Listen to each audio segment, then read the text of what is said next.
I know it's the end of the bike season for pretty much everywhere in Canada, but I've still got a few weeks left of really good conditions out here on the island, and I am very, very, very pumped on some of the upgrades I was able to make to this bike. I'm gonna walk you through it right now. Let's get into it.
Alright, super pumped. It's a pretty typical fall winter day here on Vancouver Island.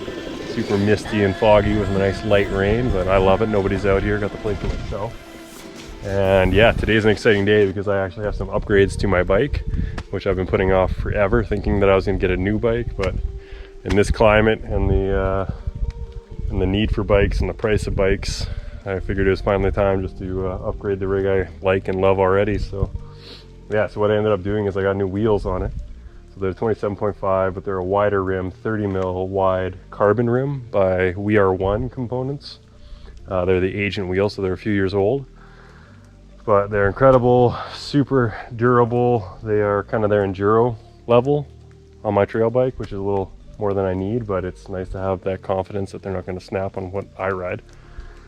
And with that, I ended up getting a new fork. So it just worked out that a friend of mine, Mark, who you can see in some of these videos, had a fork that he ended up selling me that was brand new, and it was the SR Suntour Durolux, which is a Enduro fork that I'm throwing on a light trail, almost a cross-country bike.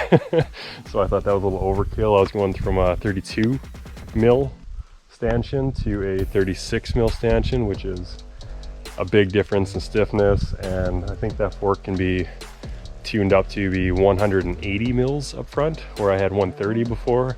I believe right now it's at 160, which is still a big jump, but even on the climb up here, what I found was that it tracks so nicely on the roots and rocks.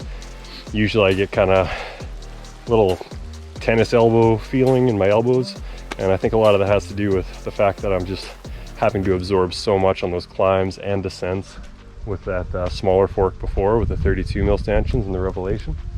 So that's been really nice. It tracks really well and kind of compensates for the stiffness that I found in the wheels. They have no give to it. If you just sit on your bike and kind of wiggle it, if you've ever done that, that's your frame, your wheels, and your fork, and all your linkage giving you that wiggle. What I find now, I used to think it was just the frame that was kind of skinny and light, but now I realize the wheels and the fork were probably a big part of that, because it feels way stiffer. It feels way more like a more modern trail bike, which I am pumped for. So yeah, I'm with Top of Vanilla, and I'm gonna rip down it. Light's kind of shitty, but we'll see how the GoPro handles this kind of stuff. I think I got the settings dialed, but it's a good chance to test it out.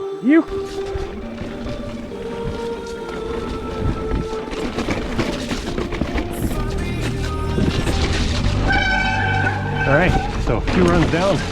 What are my thoughts on the upgrades to this 6-year-old bike? Over the moon. I can't get over it. Feels like a completely new bike. As much as I like how it rode before, and for the last 5 years, this is significant upgrades. And I appreciate it more because I've had the last ones for over 5 years. But on the downhills, with that additional stiffness in the rims and the wider hubs and the stiffer fork, it just feels like a lightning bolt. Just incredible traction and losing no energy in the corners, which is something I just can't get over. Being able to come into a corner and know that your front wheel is going to track the ground perfectly, and even if you hit a funny little rock or root on the side, your rim's not going to flex. You have that confidence that your wheels will stay on the ground. So you can push harder, lean the bike over more, shift your weight way more, and just instant confidence. So super pumped, couldn't be happier.